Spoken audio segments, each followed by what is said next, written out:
अस्सलामुअलैकुम जी, नमस्ते, सत श्री अकाल। कैसे हैं आप लोग? दोस्तों, आज हम जो वीडियो देखने वाले हैं, ये वीडियो है एस जयशंकर जो हैं उन्होंने ब्रिलियंट स्पीच दी है एट यूएन में, तो कम्प्लीटली इग्नोर्ड पाकिस्तान। आज का वीडियो हम देखने वाले हैं एस जयशंकर जी का यूएन में एक स्पीच दी गई है, उसमें कैसे इग्नोर किया है उन्होंने पाकिस्तान को, वो आज की इस वीडियो में देखेंगे।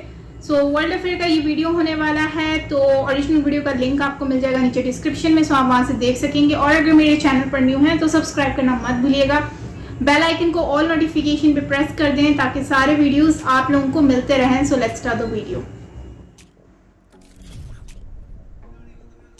Welcome you world affairs. मैं हूं प्रशांत धवन। दुनिया भर के वर्ल्ड लीडर्स रिसेंटली गए यूएसए के शहर न्यूयॉर्क में, क्योंकि वहां पर यूनाइटेड नेशंस का जो 77 सेशन है जनरल असेंबली का, ये स्टार्ट हुआ था। हमने देखा कि एर्दोगान, उसके अलावा चाइना की तरफ से वेरियस और कंट्रीज ने अपने अपने स्पीच दिए हैं, दुनिया के सामने अपनी सोच रखी। भारत की तरफ से इस साल पीएम मोदी नहीं गए, भारत की तरफ से इस साल स्पीच दिया है भारत के विदेश मंत्री डॉक्टर एस जयशंकर ने। और इन्होंने एक्चुअली यहाँ पर 2 इवेंट अटेंड किए हैं। पहले तो इन्होंने यहाँ पर स्पीच दिया इंडिया एट 75 में, जहाँ पर इंडिया और यूनाइटेड नेशंस के जो 75 इयर्स कंप्लीट हो चुके हैं रिलेशंस के, इसके बारे में इन्होंने यहाँ पर बात करी। और फिर इन्होंने एक प्रॉपर स्पीच दिया यूनाइटेड नेशंस की जनरल असेंबली में। अब एक इंटरेस्टिंग बात देखिए, यहाँ पे आपको ये भी समझ में आएगा कि इंडिया एज ए कंट्री किस तरीके से आगे बढ़ रहा है। और हम ये नहीं चाहते कि हमें हमेशा के लिए ना बस एक साउथ एशियन कंट्री देखे दुनिया, हम ये चाहते हैं कि भारत एक ग्लोबल वॉइस बन के उभरे। इसलिए जयशंकर साहब का आप अगर पूरा स्पीच देखोगे तो इसमें इन्होंने भारत का मेंशन किया है 21 बार, आतंकवाद का मेंशन किया है 7 बार, क्लाइमेट चेंज का मेंशन किया 6 बार, एनवायरमेंट का मेंशन किया 5 बार, यूक्रेन का 4 बार, मगर पाकिस्तान का 1 बार भी मेंशन नहीं किया। ये बहुत ही इम्पोर्टेंट एक जेस्चर है। इसके कंपैरिजन में जब पाकिस्तान के प्रधानमंत्री शहबाज शरीफ गए यूएनजीए में, इनका पूरा फोकस था इंडिया पे। सबसे ज़्यादा बार इन्होंने यहाँ पे अपनी स्पीच में कश्मीर का मेंशन किया 12 से 13 बार, इंडिया का मेंशन किया 10 से 9 बार, अफगानिस्तान का मेंशन कर दिया 9 बार। और अफगानिस्तान के बारे में तो ओपनली ये कह दिया कि अफगानिस्तान पाकिस्तान में आतंकवाद फैलाता है और अफगानिस्तान की वजह से पाकिस्तानियों ने बहुत सफर किया है। ये छोटी सी क्लिप है, मैं चाहता हूँ ये आप देखें। Pakistan shares the key concern of the international community regarding the threat posed by the major terrorist groups operating from Afghanistan, especially ISIL-K and Tehreek-e-Taliban Pakistan, as well as Al-Qaeda, ETIM and IMU. तो यहाँ पे आपने देखा पाकिस्तान के प्रधानमंत्री ने basically दुनिया को ये कह दिया कि जो आतंकवाद पाकिस्तान फेस कर रहा है आज के समय, ये अफगानिस्तान से शुरू होता है, अफगानिस्तान की वजह से पाकिस्तान सफ़र कर रहा है। और इससे एक इंडिकेशन ये भी दे दी कि रीजन में जो हम प्रॉब्लम देखते हैं ना आतंकवाद की, उसका मेन कारण पाकिस्तान नहीं है, सारा ब्लेम डाल दिया अफगानिस्तान की तरफ। ये बातें सुन के ऑब्वियसली तालिबान खुश था नहीं। तालिबान ने सीधा सीधा यहाँ पर बोल दिया है this is nothing but humiliation. ये लोग चाहते हैं अब कि पाकिस्तान माफी मांगे तालिबान और अफगानिस्तान से, क्योंकि उन्होंने अफगानिस्तान पर गलत आरोप लगाए हैं यूनाइटेड नेशंस में। ऑब्वियसली तालिबान पाकिस्तान का जवाब यूएन में कर नहीं सकता, क्योंकि तालिबान की एंट्री अभी है नहीं यूएन में। मगर एक स्पीच से पाकिस्तान के पीएम ने अफगानिस्तान पाकिस्तान के रिलेशंस और ज़रा खराब कर दिए हैं ना। फिर अगर हम बात करें भारत की, तो इंडिया के बारे में एक बहुत इंटरेस्टिंग बात हुई। इंडिया अकेला देश है दुनिया में जिसको रशिया और यूएसए दोनों ओपनली यूनाइटेड नेशंस में खड़े होकर कहते हैं कि ये देश यूएन सिक्योरिटी काउंसिल का परमानेंट मेंबर बनना चाहिए। रशिया के जो विदेश मंत्री है ये गए यूएसए में, हालांकि एक बार को पता था नहीं कि यूएस इनको वीजा देगा भी या नहीं देगा, मगर सर्गेई लैवरोव गए यूएन में और इन्होंने यहाँ पर कहा कि देखो बात चल रही है 4 कंट्रीज को यूनाइटेड नेशन सिक्योरिटी काउंसिल में परमानेंट सीट देने की, हम सिर्फ 2 कंट्रीज का समर्थन करते हैं, एक है भारत, दूसरा ब्राजील। रशिया के हिसाब से जर्मनी, जापान को यूएन सिक्योरिटी काउंसिल में नहीं होना चाहिए।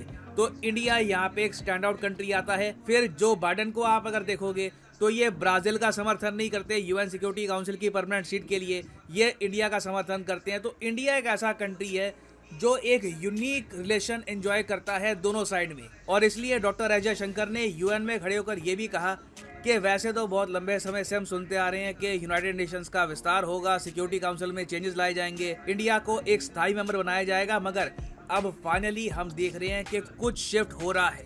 बहुत से देश हैं अब डायरेक्टली इंडिया का नाम लेकर बात करते हैं यूएन सिक्योरिटी काउंसिल। नहीं तो यूजुअली आप देखोगे तो कंट्रीज डायरेक्टली किसी का नाम लेती नहीं है, बस संकेत दिए जाते हैं कि किसकी बात की जा रही है। मगर इंडिया के केस में आप नोटिस करोगे पुर्तगाल के प्राइम मिनिस्टर ने अपना स्पीच दिया, कैटेगोरिकली ये कहा इस स्पीच में कि इंडिया को यूनाइटेड नेशन सिक्योरिटी काउंसिल में होना चाहिए, ये वर्ल्ड पीस के लिए बहुत इंपॉर्टेंट है। मैक्सिको ने तो ओपनली ये कह दिया यूएन में कि सिर्फ पीएम मोदी है दुनिया में अकेले लीडर जो पीस स्थापित कर सकते हैं यूक्रेन और रशिया में, तो ऐसे कंट्री को आप यूएन सिक्योरिटी काउंसिल में क्यों नहीं एंट्री देते। और मैंने आपको बताया था इसके बारे में कि ये होगा 10 अगस्त को। मैंने ये वीडियो अपलोड करी थी जहाँ पे मैंने आपको बताया था कि मैक्सिको के प्रेसिडेंट ने कहा था कि एक कमेटी बननी चाहिए जहाँ पर पीएम मोदी होंगे, पोप होंगे और यूएन के चीफ होंगे, और ये कमेटी वर्ल्ड पीस पर काम करेगी और इंश्योर करेगी कि आने वाले 5 साल तक कोई भी जंग ना लड़ी जाए। तो मैक्सिको ने फाइनली ये इशू यूएन में उठा लिया, मगर थोड़ा सा इसमें चेंज कर लिया।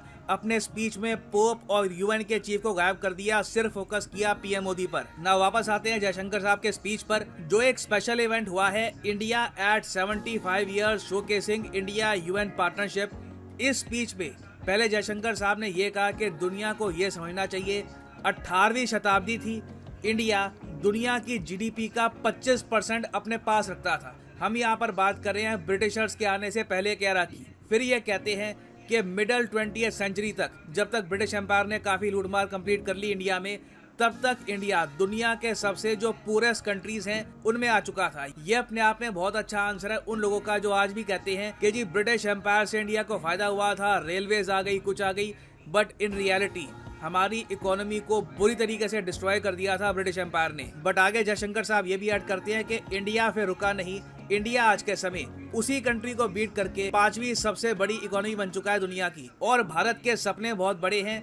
अब आने वाले जो 25 साल है उसमें आप देखोगे भारत की असली उड़ान, क्योंकि अब देखिए प्लेटफॉर्म बिक चुका है, इंडिया के पास रिसोर्सेज हैं, हमारे पास मोटिवेशन है, और टारगेट हमारे देश का ये है, हमारे पीएम ने टारगेट दिया है कि 2047 तक हमको बनना है एक डेवलप्ड कंट्री। और इस बीच आप देखोगे भारत मेजर अकॉम्प्लिशमेंट हासिल करेगा। फॉर एग्जांपल आपको दिखेगा पहला भारतीय चांद के सरफेस पर, यह बात कही है जयशंकर साहब ने। हमारा खुद का इंटरनेशनल स्पेस स्टेशन होगा जिस पे ऑलरेडी काम चल रहा है, और इंडिया के ज्यादातर जो गांव हैं ये डिजिटाइज हो चुके होंगे, पॉवर्टी को हम इरेडिकेट कर चुके होंगे। तो इंडिया की जो विजन है आने वाले 25 सालों की, इसके बारे में इन्होंने बात करी स्पीच में। फिर अगर हम आए यूनाइटेड नेशंस के स्पीच में, तो यहाँ पर जयशंकर साहब ने इनडायरेक्टली आलोचना करी है चाइना की।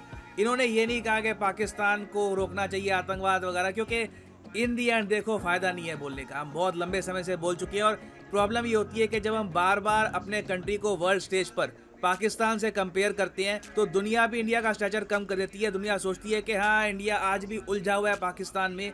तो हमने यहाँ पर डायरेक्टली फोकस किया चाइना पर, और ये कहा कि चाइना ने जिस तरीके से यूनाइटेड नेशन सिक्योरिटी काउंसिल का जो सैंक्शन 1267 कमेटी है यहाँ पर आतंकवादियों को बचाया, ये बहुत गलत था। और आतंकवादियों को जो भी कंट्री डिफेंड करता है, चाइना की बात करें क्योंकि चाइना ने लिटरली आतंकवादियों को डिफेंड किया यूएन में, तो जो भी देश आतंकवादियों को डिफेंड करता है, do it at your own peril. Peril का मतलब क्या है कि इन द फ्यूचर आपको प्रॉब्लम आएगी, आपको संकट फेस करना पड़ेगा।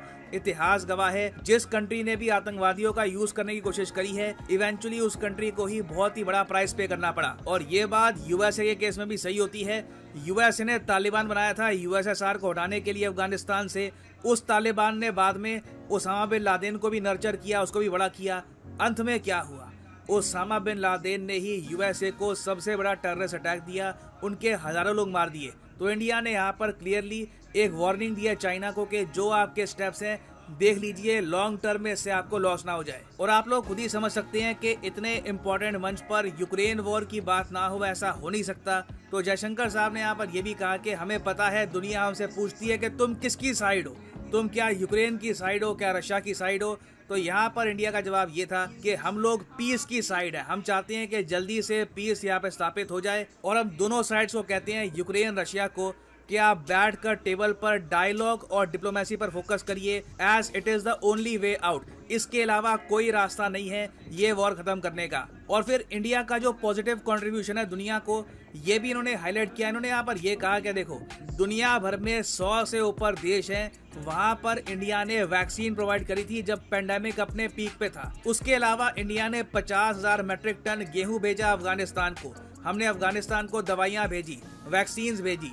उसके अलावा जब श्रीलंका आर्थिक संकट में डूब रहा था, चाइना इनकी हेल्प में नहीं आया, हमने श्रीलंका को $3.8 बिलियन दिए अपनी कंट्री को स्टेबल रखने के लिए। और ये बात श्रीलंका ने खुद एडमिट करी है कि इंडिया की अगर हेल्प ना मिली होती तो सिचुएशन बहुत ज़्यादा बदतर हो जाती श्रीलंका में। उसके अलावा हमने म्यांमार को भी 10,000 मेट्रिक टन भेजी फूड एड। अब म्यांमार देखिए ऐसा देश है जहां पर तख्तापलट हो चुका है, आर्मी ने टेक ओवर कर लिया है और यूएस और यूरोप ने ऑलमोस्ट अपने रिलेशंस तोड़ ही दिया म्यांमार के साथ, उस पर सैंक्शन लगा दिए हैं। और इन सैंक्शंस का इन दी एंड नेगेटिव इम्पैक्ट सबसे ज्यादा किस पे होगा? आम इंसान पर। तो इंडिया ने इंश्योर किया है कि इवन दो म्यांमार दुनिया में आइसोलेट हो चुका है, म्यांमार के लोगों को जरा कष्ट ना महसूस हो, इसलिए हमने म्यांमार की भी यहाँ पर हेल्प करी है। और हमने फिर ये भी ऐड किया कि जब हम कंट्रीज की हेल्प करते हैं तो डेट ट्रैप क्रिएट नहीं किया जाता। अगेन यहाँ पे हम इनडायरेक्टली बात कर रहे हैं चाइना की, कि चाइना किस तरीके से कंट्रीज को हेल्प करने के नाम पर उनको डेट ट्रैप में फंसा देता है।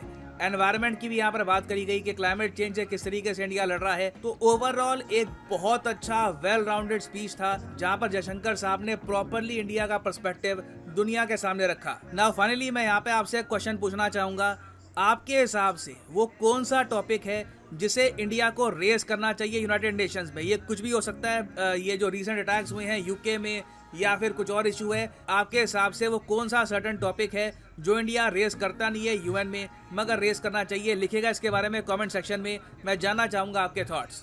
और फाइनली यहाँ पर मैं ये भी ऐड कर दूं कि आप किसी भी एग्जाम की तैयारी कर रहे हैं, चाहे UPSC, SSC bank, NEET, IIT, JEE, comment section में जाओ इस वीडियो की और यहाँ पे पिन कमेंट में आपको मिलेगा ये लिंक। और यहाँ काफ़ी हम ये कह सकते हैं कि एस जयशंकर जी की जो स्पीच है वो नो डाउट बहुत अच्छी है और उन्होंने जो है वो मेन जो प्रॉब्लम्स हैं उसके ऊपर बात की, मतलब कि भारत ने क्या कुछ किया है लोगों की प्रॉब्लम को रिजॉल्व करने में, उसके ऊपर उन्होंने फोकस किया है बजाय इसके कि किसी कंट्री को क्रिटिसाइज किया जाए। लेकिन उसका ऑल्टरनेट होता है यहाँ पर कि हमारे यहाँ से जो बात की गई वो जस्ट ज़्यादातर जो पॉइंट्स थे वो कश्मीर एंड इंडिया के ऊपर, मतलब इंडिया को ज़्यादा हाईलाइट किया गया। और ये हमेशा होता भी है ऐसा, नो डाउट जब भी कोई बात होती है तो वहाँ पर ये सब कुछ डिस्कशन होती है, कश्मीर की तो बात हर हाल में आती है। खैर एस जयशंकर जी ने बात की है कि भाई जो पाकिस्तान है उसमें बेसिकली पॉलिटिकल अनस्टेबिलिटी है। देखें पाकिस्तान में पॉलिटिक्स जो है हमारे ये स्टेबल नहीं है और मेन हमारा इशू ये है कि हम लोग स्टेबल नहीं है, हमारी पॉलिटिक्स कभी टिकती नहीं है, कभी एक बैठता है तो उसको कोई सेट नहीं होने देता फिर दूसरा आ जाता है, तो ये बड़ी मेन मसला है हमारा। उसके बाद आता है श्रीलंका। श्रीलंका में इकोनॉमिक एंड पॉलिटिकल क्राइसिस बहुत ज़्यादा चल रहे हैं। तो जैसे पॉलिटिकल क्राइसिस बहुत ज़्यादा थे, इकनॉमी वहाँ पर आपको पता है कि अभी बीच में क्या फूड की क्राइसिस हो गए थे, कितना प्रॉब्लम्स उनको फेस करने को मिली थी।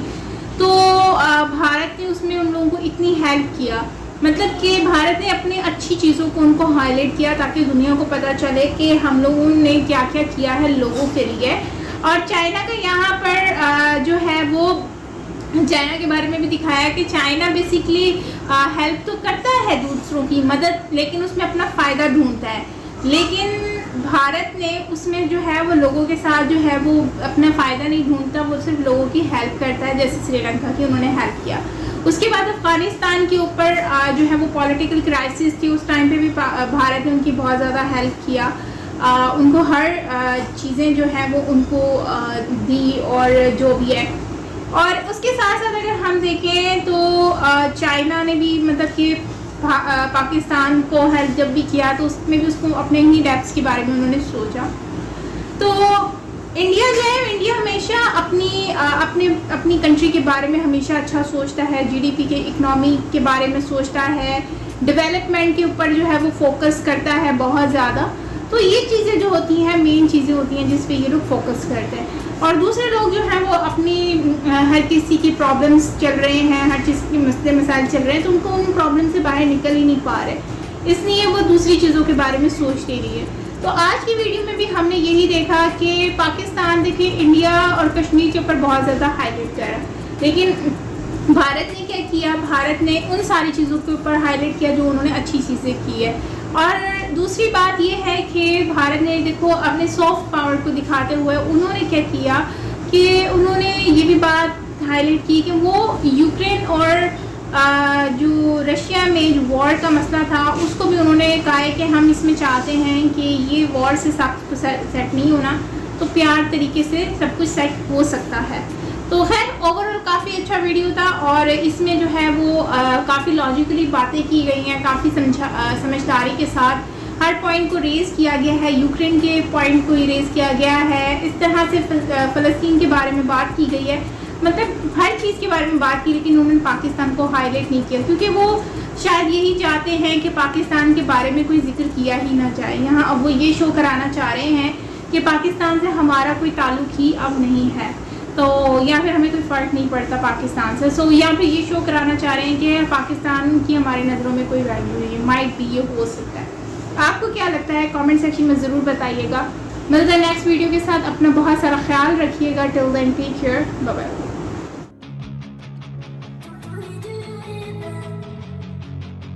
What do we do?